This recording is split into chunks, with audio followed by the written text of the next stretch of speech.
So she gets to talk to us a little bit about our mission and values. Yeah, so thank you all so much for coming here today. We really appreciate it. Our whole administration and everyone at the office has been working really hard since starting in January. And one of the things that we did upon starting was enact the mission and the values for how the office is going to move forward. And so as we, what we did is we talked to internal staff around what their priorities were for the mission, combining that with our community-driven priorities that we were hearing from the public. And after setting the new mission and values, we were then able to get going on a number of priorities, and we are still working really hard every day. The job is pretty nonstop, you know, especially in the summer, it does get busier. And so this is really meant to inform the public on all things public safety.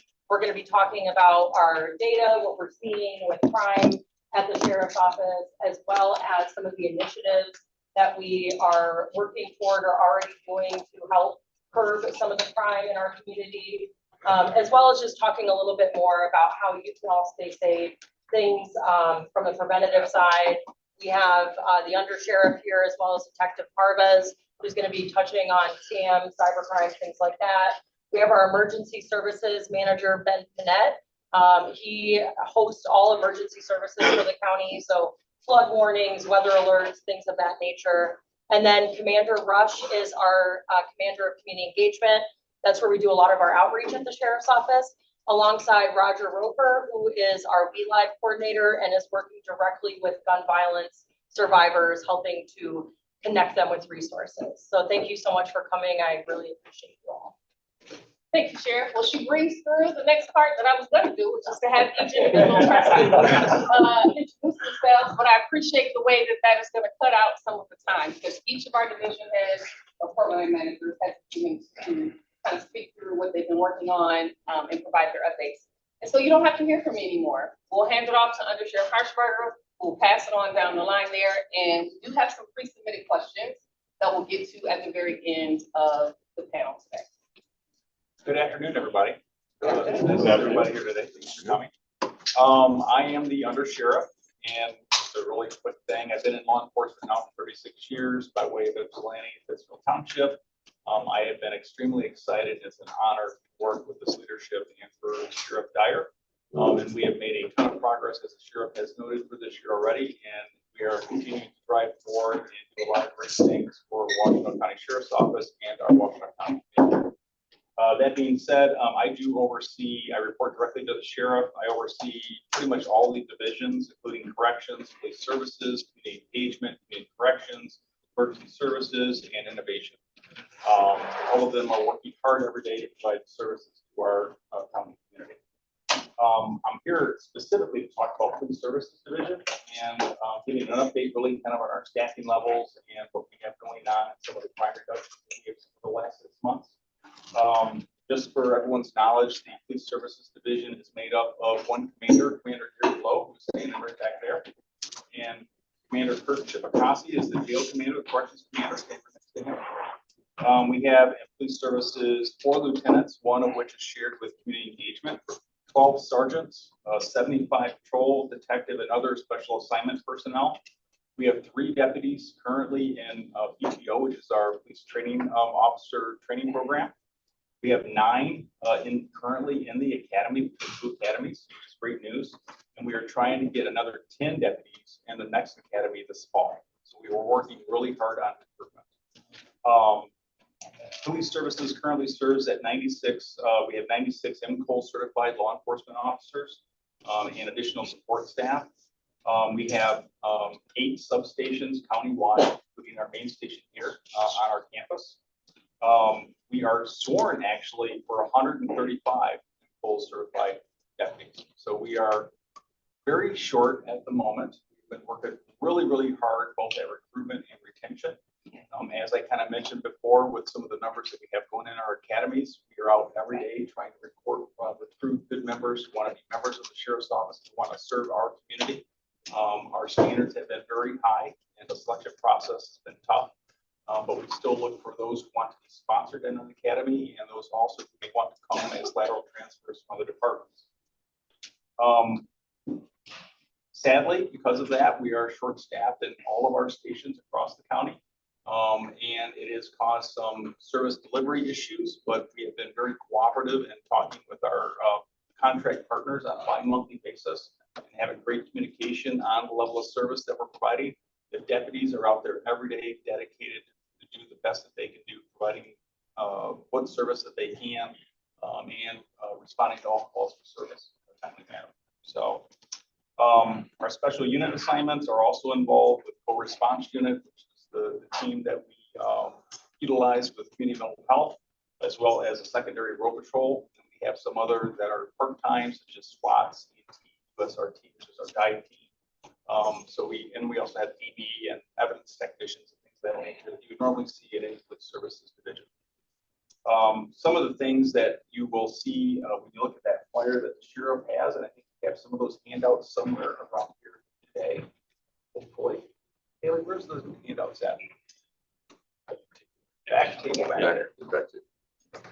So I do ask that when you get a chance today, Barbie, can I hand those out? Yes. No, I'll hand it out. Awesome. Thank you, sir. Appreciate that. Our crashes were reduced by 3% over the first 6 months.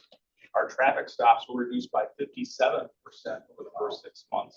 Citations were reduced by 49%, a lot by the new traffic stop policy in January.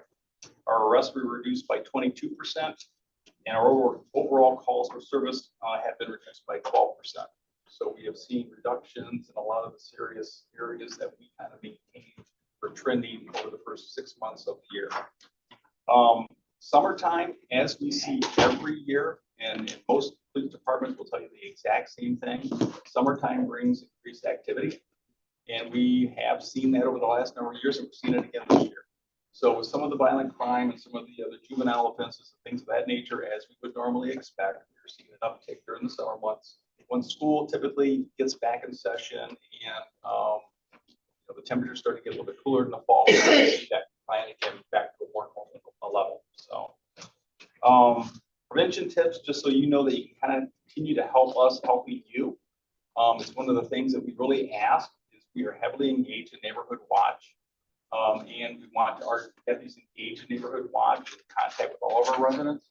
Just please engage with your neighbors, communicate with your neighbors, attend your neighborhood watch meetings, engage with your deputies who are out in your communities. We want to have an ongoing dialogue with you because we want to be able to problem solve. And not just for crime issues, but also for quality of life issues. If it's something that is meaningful to you, we want to know about it because we want to do what we can to help you with that. So that's something that we really have been pushing with the deputies to get out on the streets and contact with residents and do what problem solving that they can do, and we support them in that effort. The last thing really is, we want you to know that we are there for you every day. You can stop a deputy, you can call our administration, you can call any of the stations. We do have the blue lights now for notifications at all of our substations that you can push to get right to Metro Dispatch. We are all together in this as we're trying to create a more safe, more just, compassionate Washington County for everyone. Ourselves, all of you, all of our residents, everyone who comes and visits Washington County, we want to be a safe community that is well respected and everyone receives the same level of respect. So thank you very much. Thank you. May I ask a follow-up question? And this would be for the sheriff or the undersheriff. You spoke quite a bit about the reduction in traffic accidents and in citations. Can you tell us a little bit about your approach and why those numbers are coming down? It's not directly related to the numbers of deputies that are on the road. It's intentional. Can you explain a little bit about that? Yeah, so something that we modeled our new traffic stop policy after is the work that happened in Ann Arbor. So Ann Arbor, under the direction of Cynthia Harrison, had implemented a traffic stop equality ordinance. The reason behind this ordinance was we have seen disparities in traffic stops for low-level offenses. And in addition to that, we know that law enforcement contact can cause harm and stress for people. And so reducing the unnecessary stops when it's low level, things like air freshener, crack the windshield, license plate light out, the things that are minor that we identified as not safety related issues, we are minimizing those stops completely so they don't happen. And part of this is really switching the mindset from using the police to go out and make as many stops as possible, which is not helpful for public safety, to really focusing their attention on the more serious infractions, the actual safety hazards that are happening on the roadway. And so we modeled the policy after that work in Ann Arbor that's been successful. And we're seeing the same trends now here at the sheriff's office. A lot of the reduction in traffic stops that we're seeing and the reduction in tickets is because of that policy, and it's a reduction in the low-level minor offenses. So things that were like, you know, arguably petty stops to begin with that we probably should have been involved in. But our motor vehicle code in Michigan is quite thick. There are hundreds of reasons why officers can pull someone over. And so what we did is we used discretion to make sure that the reasons officers are pulling people over are for truly safety related reasons and not just because they're bored or administrative pressure for them to produce a certain amount of stops. We also got away from that mindset, and we're seeing some positive outcomes from that work. Excellent. Thank you, Sheriff. No problem. And so speaking of more serious offenses, it feels like a good time for Detective Parvis to introduce himself and talk a little bit about what he's working on. Thank you. Yes, my name is Kevin Parvis. I'm running I'm in charge of our computer forensics lab. I have been with the sheriff's office for more than 25 years. Before that, in the 90s, I was a Detroit cop. And since 2003, I've been basically doing computer forensics and cybersecurity. I have a PhD degree. I also teach all of that. The primary reason why we started doing this at the time when I started, we thought the internet was a fad. We started by was spearheading kind of an anti-pedophilia and trying to keep the children safe and all of that. Over the years, as cell phones became more readily available to everybody, now it's completely expanded into basically investigations involving anything, because everybody's got a cell phone now, everybody's got a computer. So that's the gist of what I do right now. We process hundreds of cell phones and computers every year.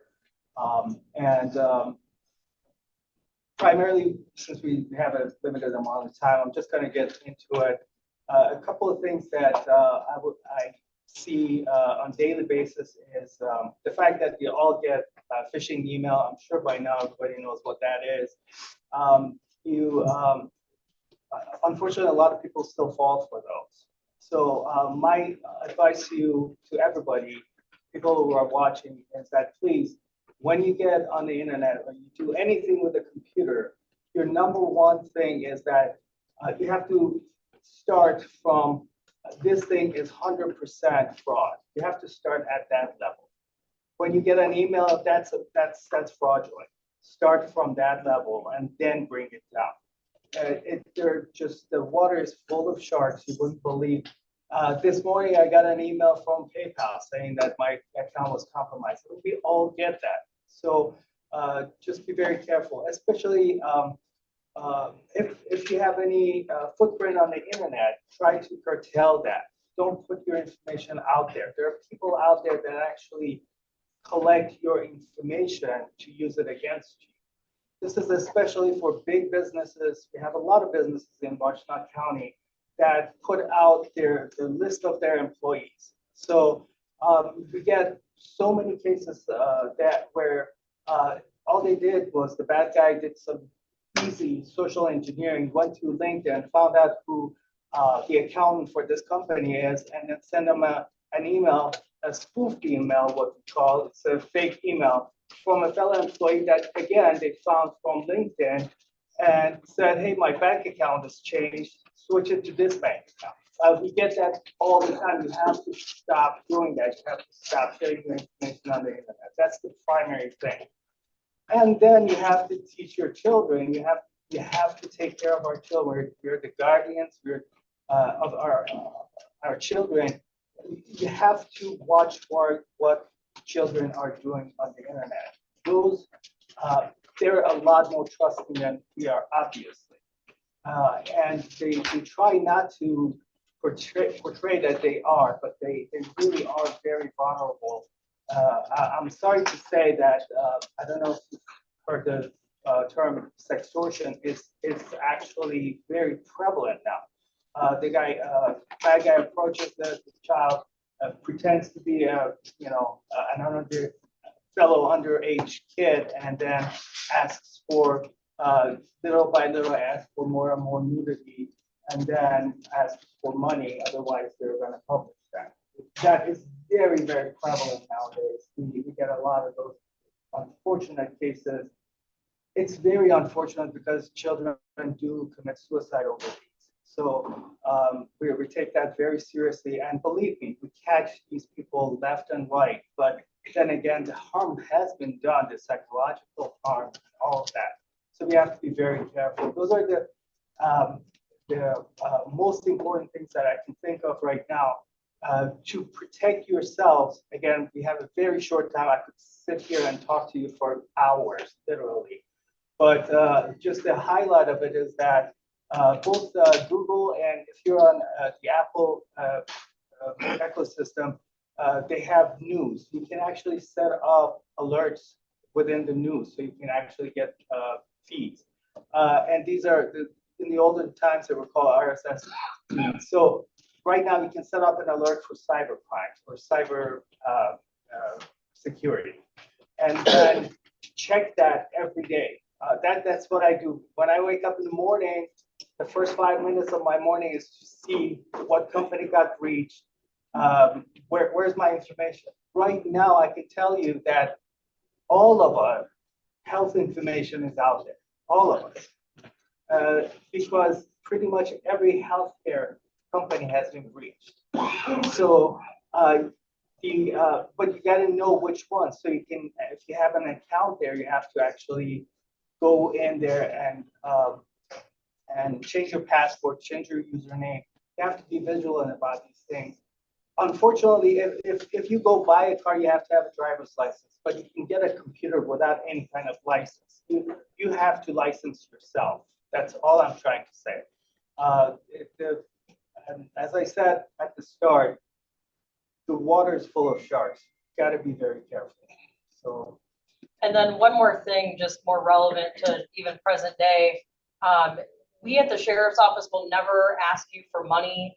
No police agency will. So if you ever get a call from someone claiming to be a detective saying that you have to pay money on a warrant or anything like that, those are scams. And something that we always teach the public when we go out on calls is if it sounds urgent and money is involved, it's probably a scam. And so the urgency is like, take pause. And you can always verify if a law enforcement officer is really contacting you by contacting us at dispatch. Thank you. Thank you, Dr. Detective Carter. Ben Connett. All right, good afternoon, everyone. I'm Ben Connett. I am the Emergency Operations Manager here for the Sheriff's Office within the Emergency Services Division. I've been with the county for almost 17 years now, always in emergency services. Previously, I was the Emergency Planning Coordinator for a number of years, working on a number of our grant programs, gearing up our special response teams here in the county through equipment, training, exercising. I help facilitate a lot of that. For the last, coming up on 4 years now, I've been the emergency manager here, the designated emergency management coordinator for the county. And so with emergency management and the EOC, we plan for large scale events. So the typical day-to-day really falls outside of our realm, but what we're planning for is large scale community disasters that impact a significant part of the population in some way, shape, or form. So a good example of that that's top of mind right now for a lot of folks, unfortunately, is the tragedy with the Texas flooding. Our office kind of in a similar circumstance would be the coordinating body of that. The EOC for the county activates, and then we become the coordinating body for response to that type of incident, and then making sure that the county community can recover from that incident and make everybody as whole as possible. Yes. Can you tell them what EOC stands for? Sorry, thank you. The EOC is the Emergency Operations Center. So during one of these big events, the Emergency Operations Center will activate to bring in key personnel from various type of response disciplines. So that would be law enforcement, fire, EMS, our traditional responders, but also we bring in public health. We'll bring in our Office of Community and Economic Development. We have transportation. We would bring in the Red Cross for sheltering. So really anybody that would have a hand in restoring the community after one of these significant incidents, that's where we come into play to coordinate those efforts. So that's good.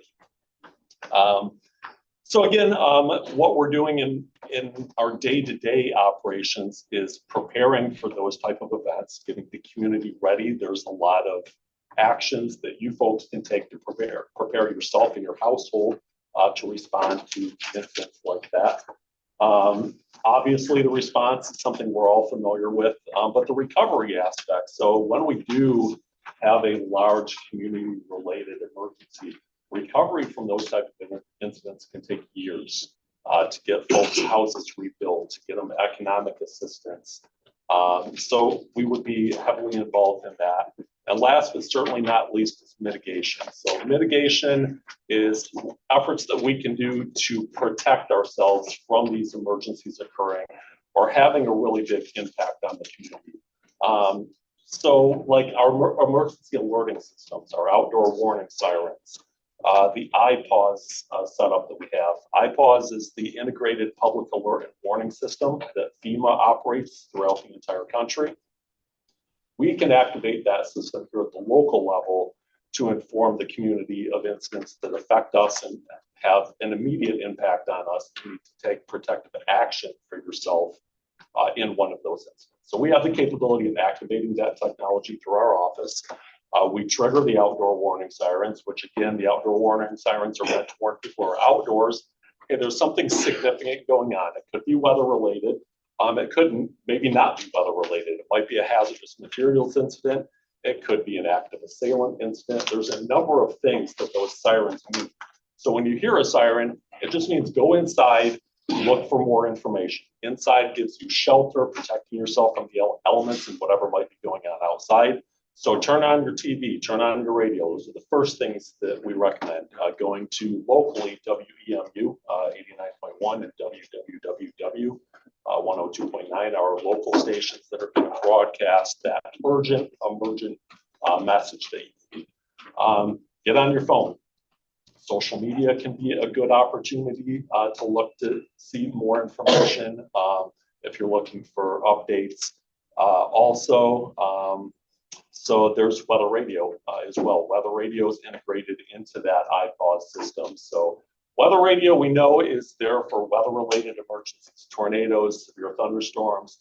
We can also trigger weather radio for those non-weather related emergencies. So if there is a hazmat incident where we're asking the public, hey, you need to stay inside right now for the next certain amount of time if you live in this area, we'll trigger all of these methods, and weather radio would be one of those methods as well. So your weather radio could notify you of a hazardous materials incident.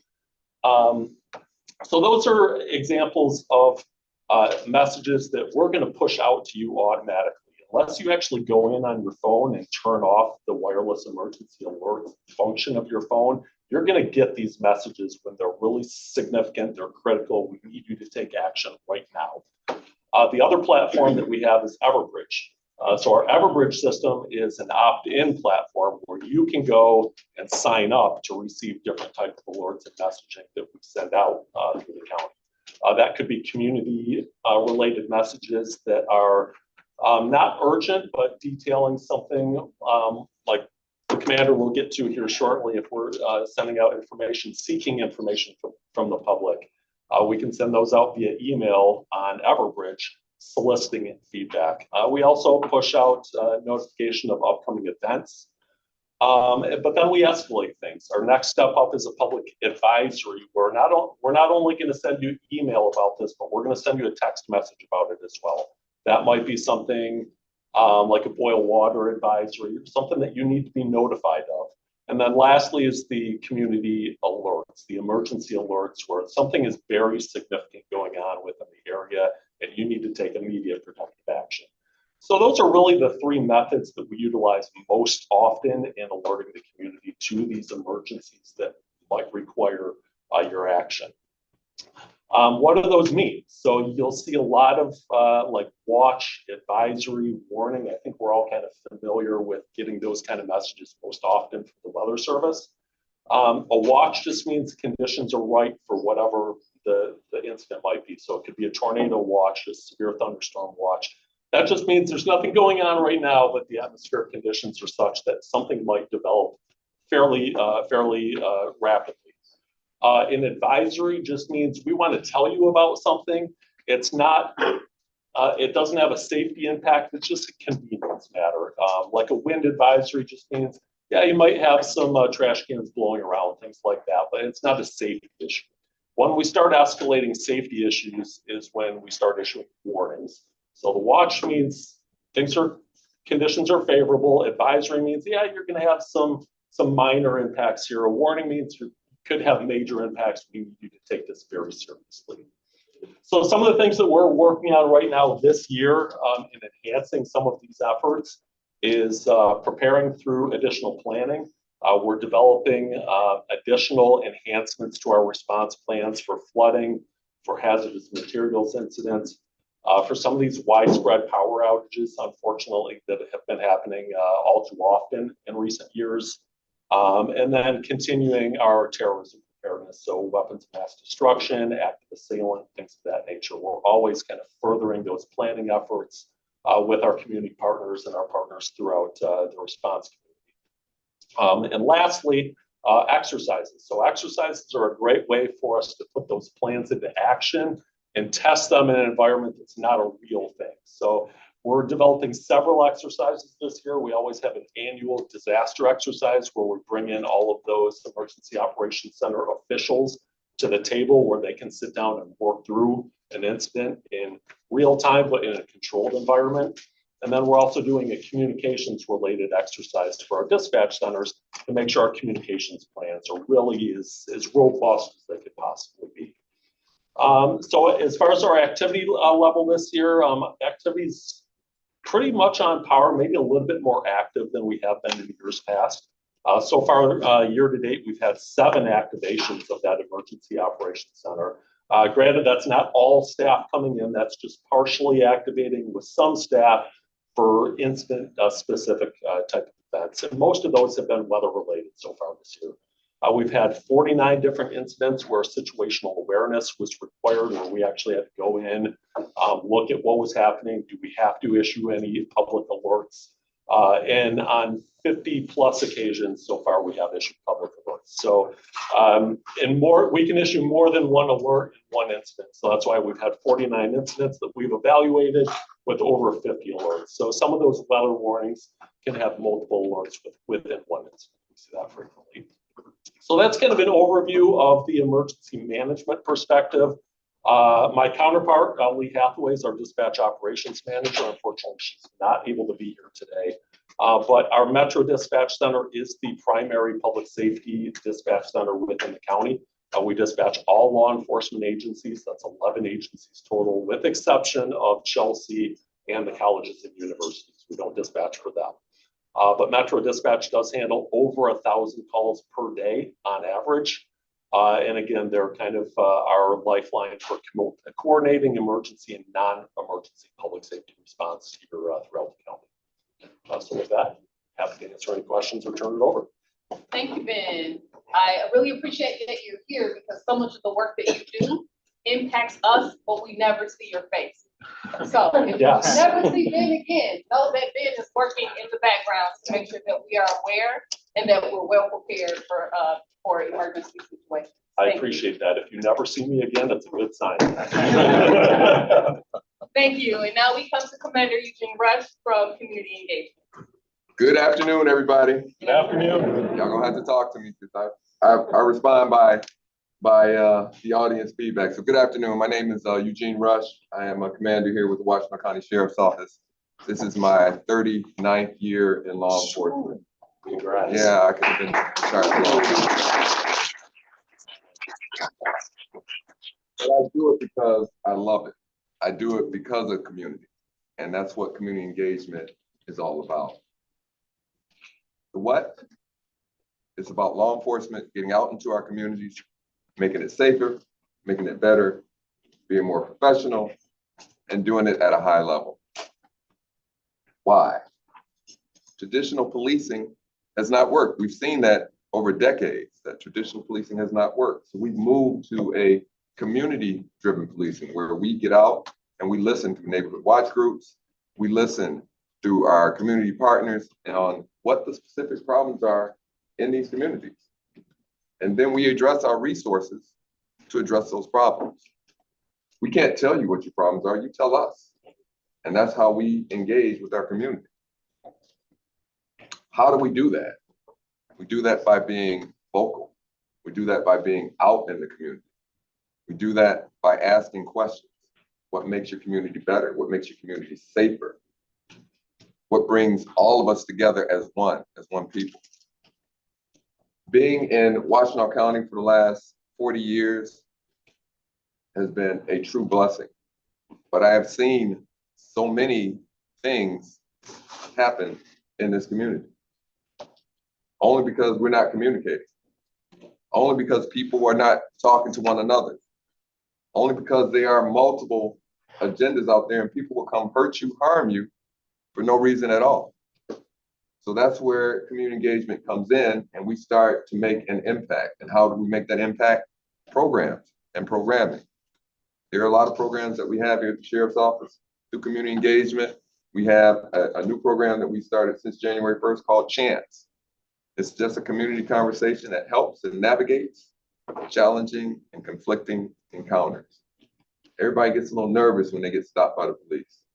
They want to know why. They want to know badge numbers. They want to know what is this all about? So we bring the community in. We bring law enforcement in. We put them all at the same table and say, let's just have a conversation. Because a lot of times the public doesn't understand what we do in law enforcement or why we do it. And so that's why we go out and we explain it through these chance meetings. Shop with a Cop is another one of our community programs. A lot of times our youth don't see the police except when it's a negative encounter. So we try to change that. We try to promote police officers, because we're all human. So we promote us in a human way where we're trying to give back to our youth so they're not scared every time they see a police officer. You know, it really hurts my heart when, you know, you drive through some communities and they say, don't talk to the police. Don't talk to the police. That's because nobody trusts us. So community engagement is about building that trust in our community with our neighbors, with our community partners. We have a lot of different programs that we are using in community engagement. We have Sure Moms. We have our coordinator Sure Moms here, Florence Roberson. We have peer-to-peer, where we connect with people that are coming out of incarcerated situations and peer them up so that they're not recidivizing. It doesn't work. All right, I just want to check. So that people are not going back to jail. Yeah, there you go. Okay. And then I'm not gonna steal Roger's thunder on the We Live, but community engagement is just more than people know. And it's more than people see.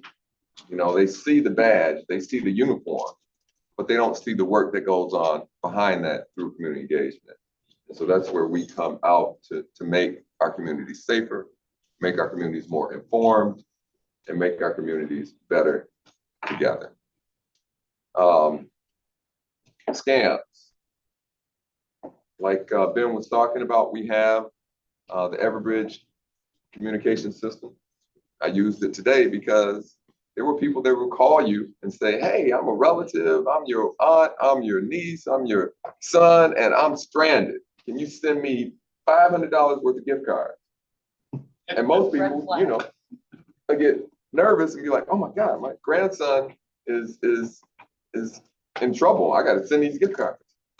Well, these scammers are really, really getting better, a lot better. They'll say, this is legitimate. I am Sergeant Rush from Washington County Sheriff's Office. Can you meet me in the parking lot? So I've had people call me and say, did you just call me and say, meet you in the parking lot? I'm like, no, but they're calling. And I had a person come to the parking lot of this sheriff's office thinking that they were meeting with me, but they didn't know me.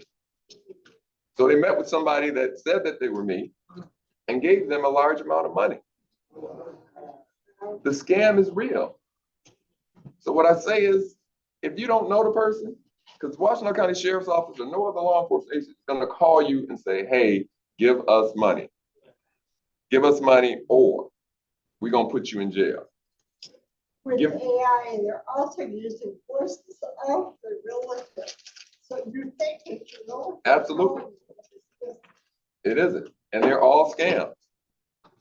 So if somebody asking you for your personal information, somebody asking you to help your granddaughter, your grandson in different locations, or somebody is texting you or emailing you saying, hey, please send us money, please do not.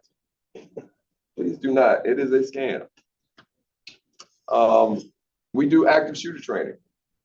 We do what's called ALICE training throughout Washington County for all schools, churches, and nonprofits in Washington County. We do business assessments where we'll come out and take a look at your business and your home and let you know how to make it more secure, helpful.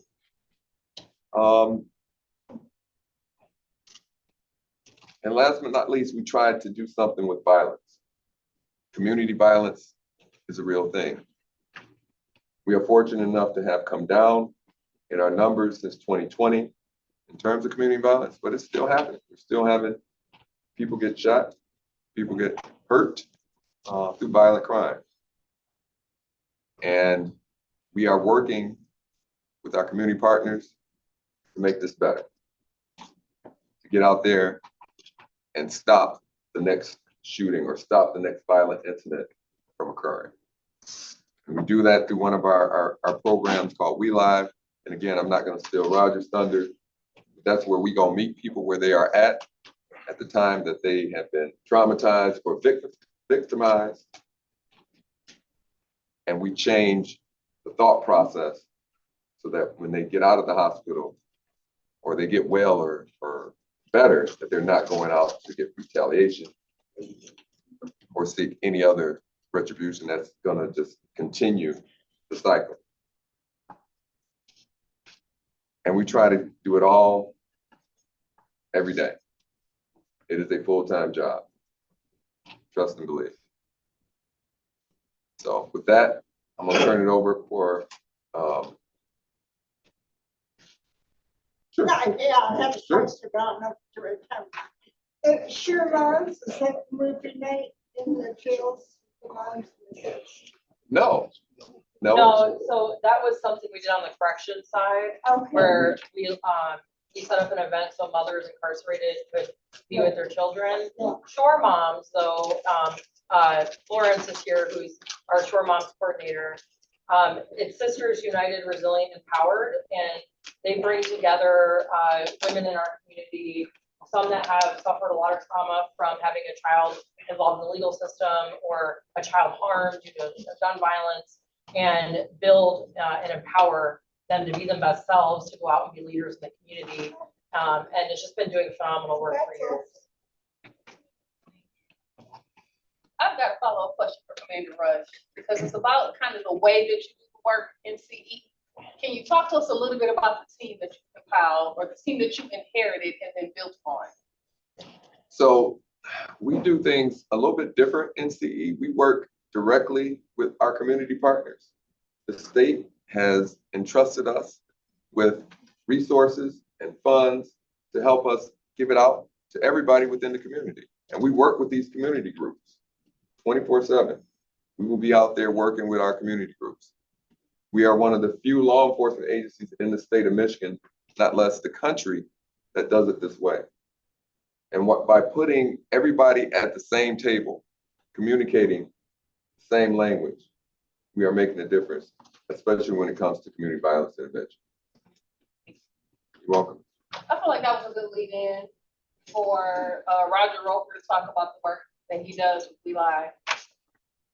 Good afternoon, everyone. My name is Roger Roper. I am the program coordinator for We Live, which is an acronym for Washtenaw Embraces Life is Valuable Every Day.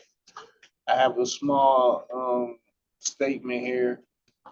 We Live was created to respond directly to trauma and cycles of violence affecting our communities here in Washtenaw County. We Live is more than a program, it's a community commitment to healing, prevention, and opportunity. Our mission is to walk alongside youth and families impacted by gun violence, providing them with guidance, access to resources, and meaningful support.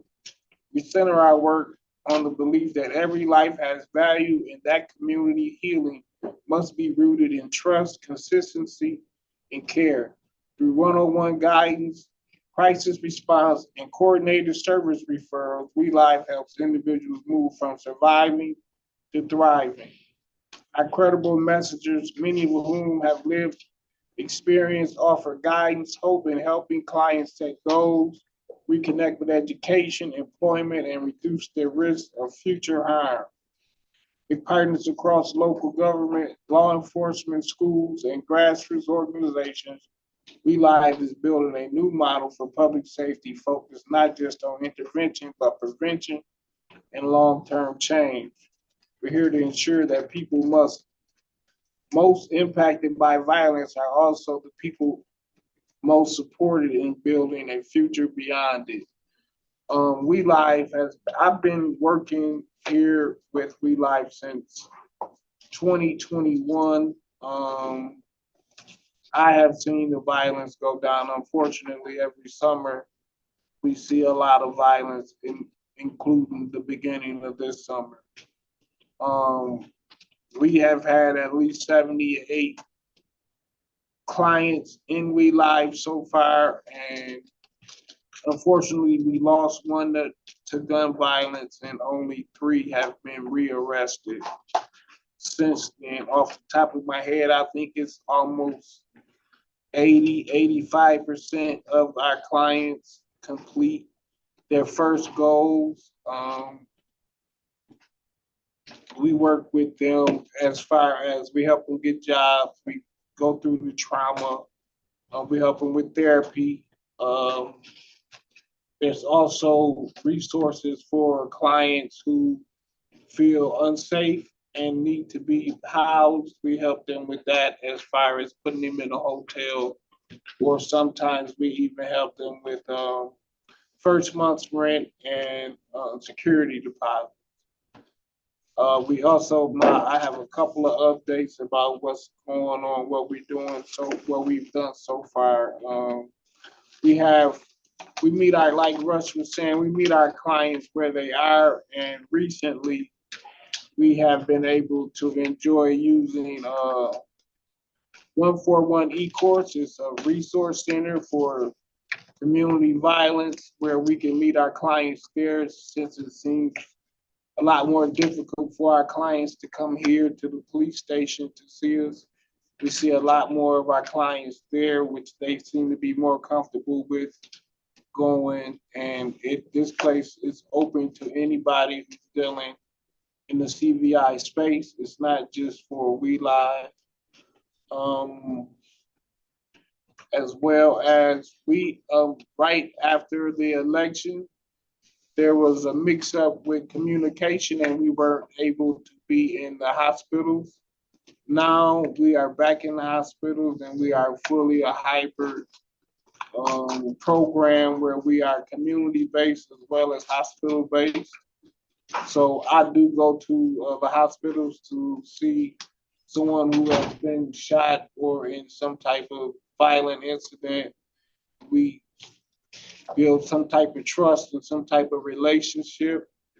And we try to get them signed up into the program and get them resources so they could come out of the hospital and end up in a better situation than they did before they got there.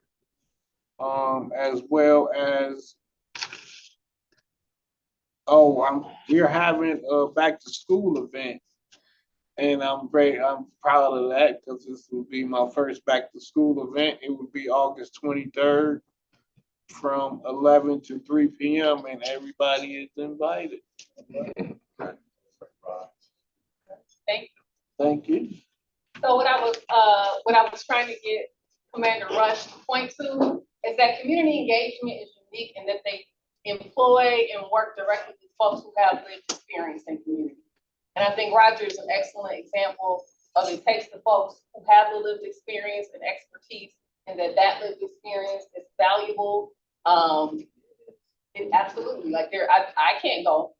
Sheriff Dyer might not be able to go. Ben certainly can't go, right? But Roger can, and Roger can work in community with other organizations and other individuals who are able to walk in spaces and on paths that others can't. So it's a unique model. It's not a new model for us, but it is one that we are broadening and building on. In that same spirit, We Live is funded in part by a grant from the state of Michigan that the Sheriff's Office earned back in 2024, late 23, early 24. And several of our partners from the state of Michigan are in the room today, so we're excited to see you all as well. But a part of what the sheriff has wanted to do with that funding, in addition to partnering with the Washtenaw County Health Department, and we do, and have community health workers who work in the community violence intervention space, in addition to partnering with CHART at University of Michigan, which is an organization that is helping to evaluate the work that We Live does and the work in the community violence intervention space. So in addition to that work, the sheriff has invited us to broaden access to this grant that the state of Michigan has provided. And so we will make available funding from this grant through a community violence intervention resource fund. That fund, this is not a grant, this is support that organizations that are already working with individuals and families who are community violence impacted may access so that they get the support they need to help their clients. So if you would like to know more about that program, about that opportunity, you can always reach out to the Sheriff's Office through Commander Rush or through myself. It is my job as Director of Operations to make sure that we are always on the right side of the county and that we're on the right side of the state of Michigan, right? And it is our community engagement and our We Live team's job to make sure that our community partners who are doing this work are receiving the resources they need to continue to save lives. And that is the important part of the program that I get to share. All the other great information that you've heard today has come from leaders in the Sheriff's Office. We are right at the 3 o'clock mark, which I think is amazing. Do we have time to refer to the questions that were pre-submitted, Sheriff? Yeah, and maybe a couple from the audience too. Okay. All right, very good. So I'll do 1 or 2 that were pre-submitted, and then we will be able to take questions from the audience. So the first question that was submitted says, does the Washtenaw County Sheriff's Office have any programs or plans to address post-incarceration syndrome of returning citizens and how that can lead to recidivism and violent crime? And so I'll soft pitch it to the sheriff initially because she knows her team and can speak to who she'd like to answer that question. Yeah, so that's a really good question. Actually, my Director of Innovation and Reentry, Cynthia Harrison, is also here, which she is leading a division that's really focused in more on reentry. We are trying to ensure that when people leave the jail, they have all the support that they need. We don't control who ends up in jail or who leaves jail. That's for the courts and the judges and depends on the legal system process. But when people are in our jail, we're responsible for their care. We have made a number of changes to try to offer more compassion in that space. We're not using the word inmate anymore. We're using person first language for saying persons incarcerated. We're just trying to really implement compassion into the environment wherever possible.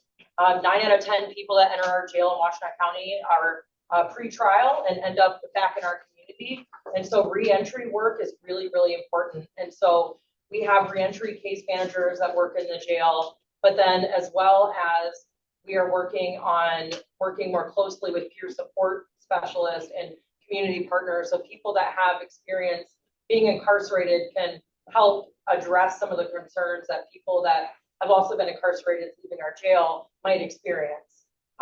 You know, a lot of folks that are in law enforcement don't have experience being impacted by incarceration.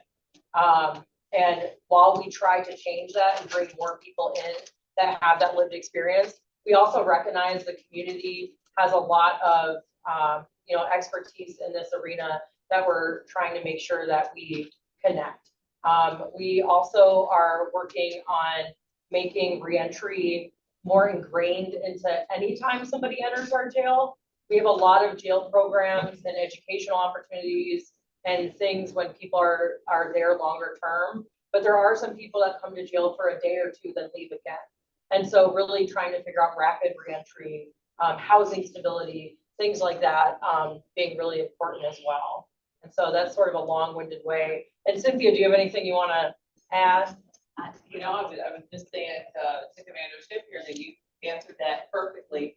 I don't think I have anything else to add to that. I will share one new addition that we have on our team is the benefits navigator, who is in our under reentry, and that individual is helping folks to apply for Social Security disability. I think our first client just recently she was successful getting her application submitted, and I think she's SOAR certified. So we're really excited about that. And really my role is to help build out the our reentry division. And like Sheriff mentioned, we've got some great partnerships that we're working on, and there's a lot of exciting things to come. So yeah, it's really great. Thank you. So I'll ask one more pre-submitted question and then we'll go to the room. Is that okay? So I want to do this one comes from Sheriff Dyer. Many young people feel disconnected or fearful of law enforcement. What initiatives is your department implementing, your office implementing, to build meaningful relationships with youth, especially in underserved neighborhoods? And how can organizations like PeaceNIC support those efforts? Yes, thank you. Well, we are very thankful to PeaceNIC. Thank you, Reverend Jackson, for being here. PeaceNIC has been great to work with in our community. I also really care about trying to increase opportunities for youth in our community. It was something that I saw even before being sheriff, being on patrol and being out in the community. It's really important that when the youth see us, or not necessarily, it's not just for a negative reason. So to what Commander Rush said, really increasing that community relationship building. But we also need to work with the community partnerships we have and support positive things for youth to do as well. And so that way they're involved and have something to do in their neighborhoods. So we're supporting PeaceNIC Coalition. We also support the community academy with My Brother's Keeper. That's a youth academy. We have hosted town halls and small sessions with young people. Marv, if he's still around, he might have jumped off. He brought in some high schoolers into the sheriff's office so we could talk to them. Also, something I've been trying to get out to young people in our community is we're hiring. We have jobs available at the sheriff's office and corrections, as well as policing, as well as dispatch. And so for people that are interested in a career, assuming that when they become an adult, this is a very fulfilling career, and is, especially in policing, but also corrections, like you make such a huge impact if you care about helping people. We are really trying to move towards a more social work minded philosophy in how we treat people and how we think about our jobs. One being, embodying our mission and values and being more problem solving focused, but we also really want to bring more people from the community into the profession, because when you have young people, enter into this profession, they know the area, they know the community. I think it helped me when I was working as an officer build trust with our youth, as well as doing a lot of, community engagement events. And so we're definitely looking forward to continuing those partnerships. And then the other part of it is minimizing the harmful contacts, making sure that we're not going out and being heavy-handed with status offenses, things that are only illegal because of age. Making sure that we are not using officers to be punitive with school policy. So things that the youth have said that they don't want happening collectively that I've heard is they want to feel supported and loved, and they don't want to feel like they can't walk down the street without being targeted. And so we also have to make sure that we are being a model across the county to keep making progress in that arena. Thank you. Now, this is something that most moderators won't do. They won't take live questions from a room. I don't even know if this is the smartest thing I've ever done. I've got a hand here, and I've got a hand here. Go ahead. My name is Duran Washington Senior. I'm founder and CEO of Power Peace Enterprise. It's a local grassroots organization. We focus on human resource assistance and human rights advocacy. I hear the talks about the We Live. Thanks, Roger, for getting that on the road. Thanks for all the work that y'all do here and the transparency that y'all willing to give the community. But coming from a person with lived experience, kind of being inspired to jump up to this work about the untimely death of my little sister, trying to like no longer be a knucklehead, trying to do better for my community. I jumped off into this work, so I guess my question to y'all is, as a sheriff officer, how do y'all plan to give people like me more formal training? So when like we like me being a community leader, I have a whole organization, we out doing the work, CBI work, and we get a call from a parent that says, hey, this officer may be being too aggressive with my youth. Then it's caught, the officer saying, hey, we got guns here, young guys got guns here. So the scenario is the officer and myself are pulling up to the scene to do our job, but maybe it's not being articulated that we on the same page.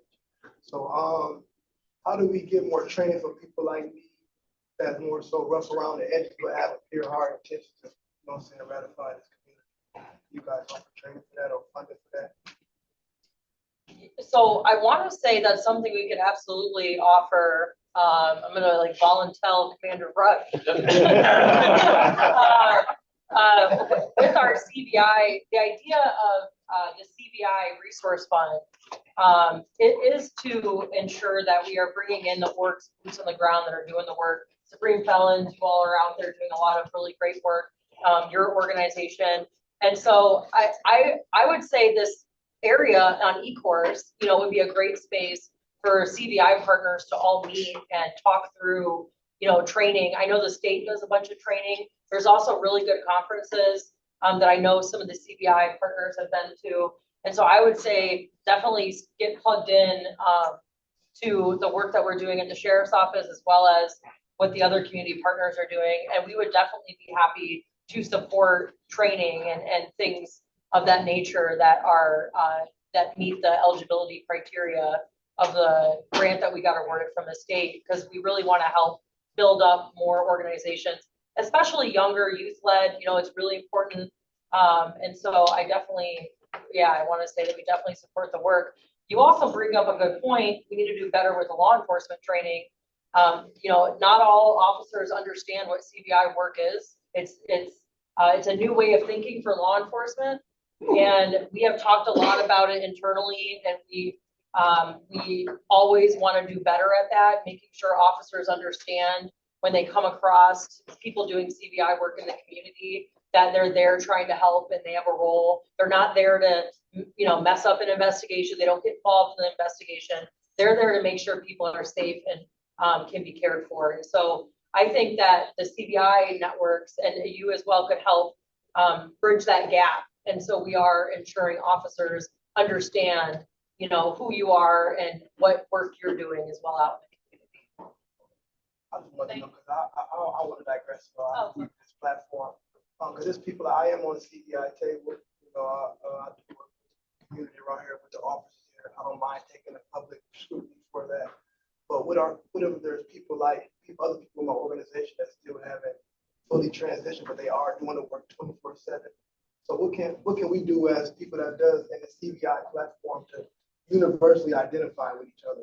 Because I have a CVI badge from our CVI summit that I wear every day. So the cops are like, hey, he's dressed like this, but he's doing the work. But what about somebody who's dressed like this but don't have a badge? You know, how do we de-escalate that initial communication? Like, hey, I'm a CVI member. I'm just here to make sure you're being respected as law enforcement, but I'm definitely here to make sure my community be respected. How can we all in the room here, I work with everybody. How can we all come up with an identifying something to say, hey, we all on the same page. And if we don't get the proper communication, this situation is not going to de-escalate in a favorable outcome. Yeah, I think that's a really good point. I definitely support and hope that everyone doing the CVI work can all collectively come together. At the end of the day, we all want the same things. We all want to make sure that our community is safe. We want to prevent young people from getting killed. I think most of us in this space have lost young people that we loved and cared about tremendously.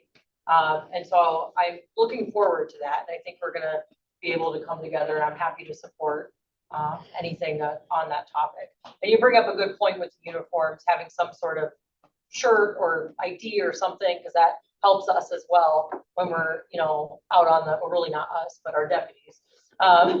When they're out on the road, they can identify and understand who someone might be. And there may be opportunities where we can, folks who are wanting to do that work, we can actually have deputies sit down so they kind of have that conversation, we get to know each other a little bit better, stuff like that. So when we are arriving at a scene together, we all know we're there for kind of the same purpose, providing support and care and things of that nature, while we're also having to do an investigation. So it's a good opportunity for our deputies to sit down with everyone who's doing CBI work to actually talk about what their roles are and how we're going to cooperate together, and we get to know each other. Thank you. I appreciate you for elevating the discussion. I appreciate you for initiating the discussion. So I'm sure that these folks look forward to having this conversation. There was no not just conversation. I got a question here. Yeah, I have a tiny question, but so y'all were talking about in the beginning about like getting like good police, right? Like hiring people, recruitment efforts, all of those kinds of things. So one might be a punt if it's somewhere else. Like, how do you guys like? Why are you recruiting so much? Like, what is the need? What justifies the headcount? But like more for this environment. When you are talking about how you hire people, is there public transparency for us on like what kind of questions are you asking? What goes into an interview? What are you identifying as like not just like skills or background, but like competencies, behaviors, like knowledge? Like I like you said, more social work approach. But can you tell us more about us to some transparency around like what am I trying to say? Like who holds the expertise on like how to hire for like competency or behavior? Just like, do you agree with this? Yes, I do. Because anybody can say that in an interview. Like, how are you guys people and like who on your staff to hire? Yeah, that's a really good question. So I'll start with the headcount. Like so for a couple of years, really since the pandemic, we have seen a lot of vacancies at the sheriff's office. And we have contracts with local municipalities for police services. And so if we are short, what happens is we have to force for double time. So officers end up working 16 hours back to back, and it creates a lot of forced overtime, which is not good because then you have officers tired out here with guns on their hip patrolling the community. We're trying to get up to staff, so we're not increasing contracts, but we're filling the vacancies that are already creating the mandated overtime. So it's not increasing the amount of officers necessarily on the street. It's increasing it's decreasing the amount of hours those officers are working because it's spreading it out amongst more people because some of these positions have been vacant due to retirements and other things for a while. And then on the jail side of things, we need a certain level of staffing to make sure that our jail can operate efficiently. And if we don't have, same thing, we have vacancies in corrections, so corrections officers get forced to work double time. And if we don't fill those, same problems, tired, not happy, morale goes down, it can impact people incarcerated. So it's really important to make sure we get up to appropriate levels of staffing. But also when we're short staffed and we can't fill vacancies, they risk, not being able to operationalize extra stuff that we do in the jail, like the programming and, you know, there's the wait times to see a lawyer, like things like that. It's just not great. And so we're not creating more positions, but we are filling the vacancies that have created the overtime, if that makes sense. Because a lot of people have asked me about that, so I actually really appreciate you asking that. And on the hiring side, our job application process, and actually our hiring and training managers here too, is online, so people can view it. There are certain things that we have to do for the state. So for policing, there's an NPOLS questionnaire.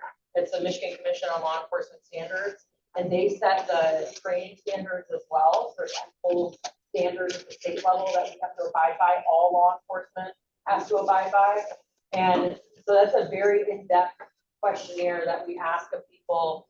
It kind of goes into their background and you know, their priorities. It's a huge packet.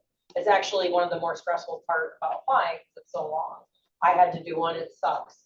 It's very invasive. And so we have that. And then in addition, we have an interview process, and we have tailored competency questions based off of values of compassion, justice, safety, authenticity, creativity, which are the values they're on the website too. And then in addition to that, where we see if people are really going to be good for the role and fit the culture we're trying to instill at the sheriff's office, that's more compassionate and community driven. It's really on the job. So people are on a probation for a year when they get hired. And during that process for the training program, they're being evaluated, and we're keeping an eye on how things are going. And there's times when people will get hired and they'll realize 2 or 3 months in that they can't, it's too stressful, or the job isn't right for them, or they're not good fits for the agency. And then, you know, we are able to weed them out. So that helps as well with our hiring process. I don't know if we have do we have our interview questions public? We do not have the questions public, but oftentimes myself or HR will send competency-based information for people to study for, to prepare for themselves. So whether it be the STAR method, they can prepare for it. Main thing about the sheriff talked about, job is about knowing how to talk. Talk with people, not to talk to people, right? And know that de-escalate and stuff like that. That's how we identify if somebody. Do you have essay questions as well, or is it all like format?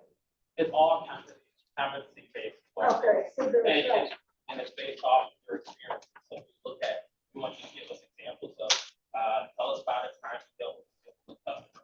And so we're looking at work history for people who may be out of high school or something like that. You know, tell us about the time that you worked with one of the teams.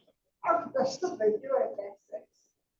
No, there are no essays. Oh, no essays. It'll be normal, HR, somebody from administration. Thank you. And then, yeah, if you have further questions, always happy to talk more. I don't see why we could put some of our questions public as well. So that might be something we have. Thank you. And I'll just. Okay. I've got 2 more questions in the room. Are you 3? Wow, you're coming. What do you think? Okay, all right. Here and here, and we'll shut it down. Thank you so much. Hello, my name is Daniel Jackson. And my question to you is, how have you been able to kind of address some of the mental health for your officers? You do an incredible, stressful, challenging job being a first responder. You've seen, you know, some of the most challenging, or if not the worst things that happen in our community. So what are some of the things that you're doing to make the conversation around mental health and creating a culture of that where people who are experiencing some type of challenge within the agency are able to talk about it openly and get the help and support that they need without the stigma, of going through whatever they're going through, whatever crisis that they're going through on a personal or related. That's a really good question. And maybe one follow-up, and how can we help be a support to you in that? Gotcha, perfect. So we have critical incident stress debriefing at the sheriff's office. It's something that's been going on for a while now. It's called SISM. So we utilize that model for particularly stressful incidents that are causing a lot of trauma for employees. But in addition to that, we created an internal mental health team. And part of the destigma, we're trying to destigmatize mental health and first responders. A lot of people that have been in this profession for years and decades, and even longer than I have, it didn't necessarily incentivize talking about your feelings or mental health.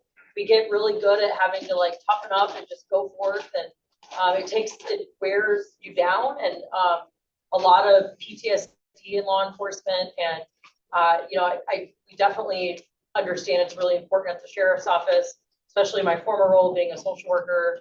I definitely want to make sure that we're prioritizing that in our agency. The goal of this mental health team that we created is for staff within all divisions and all ranks to come together and make some recommendations on what we can do internally to make sure that we're valuing and prioritizing caring for mental health more. And also some ideas on non-traditional ways to look at this as well. One of my sergeants brought a really good program forward around nutrition, because when you're working midnights, and we're 24/7 agency, so we don't stop. And when people are working midnights in particular, there's no food. If you don't make it at home and bring it in, it's really hard to find healthy food. You end up going to the donut shops, which is why the Joe Cops and Donuts came up. That's where that originated from. Or you end up trying to you go to the gas station, you're not eating healthy. And so we're going to pilot, hopefully, this program to help officers have the availability to buy healthy meals at work. And so that's something that we're looking forward to, which is a creative way to address mental health in a way that I didn't even think about. And so we're also looking at hiring is very important in mental health, because sleep and trying to minimize those forced overtime shifts. I'm really excited to see what else the team comes up with. And then we have a community-driven policy team as well on employee mental health and wellness.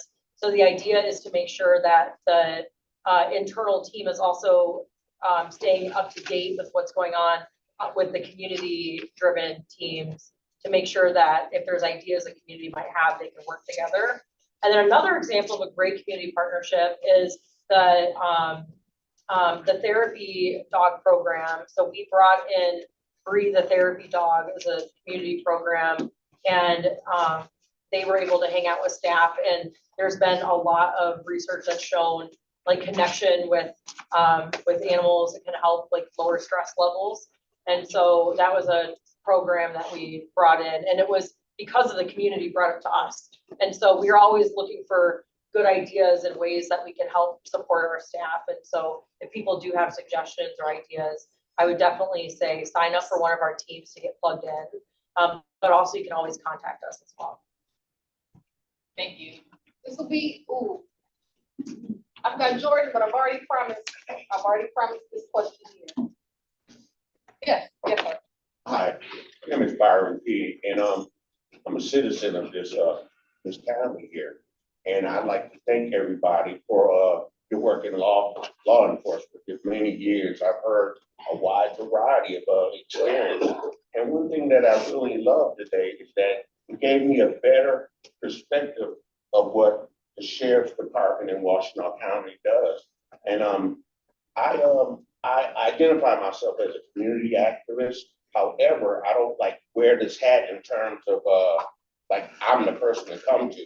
I try to let our community know that we're all community activists, even the law enforcement, and that I try to take away the stigma of, like you had stated, don't talk to the police and things like that, to let them know that no, you have the wrong perspective on it. They're here really to protect and serve, and to share with them what that entails. And I'm a homeowner, and I'm happy that I have this type of involvement where if there's issues and concerns, there is a concerned department that will address the matters.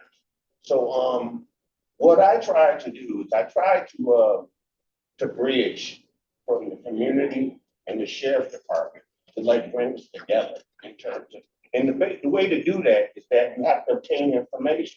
So that's why I've been, working with Marvin and obtaining information, finding more out about the department. He allowed me to come here today, and it really helped me have a better understanding. So I can, I've got detailed information that I can take notes when I'm out in the community and I hear someone have a negative response to that, I can share with them, no, you just really don't know. This is what they're doing. They're doing this and they're doing that. And you have this issue. They're here to address that. And there's a wide variety of information in the county that can help you out. So I'm thankful to be in the presence of all you guys. And I'm looking forward to obtaining more information, and I will apply. Thank you. Thank you. All right. Take care. Excellent. Jordan, is this a question that you can ask quickly? Yes, absolutely. All right. I know that you guys highlighted certain areas that you saw crime decrease. Are there any current areas of concern, perhaps where you saw stats stay stagnant or increase?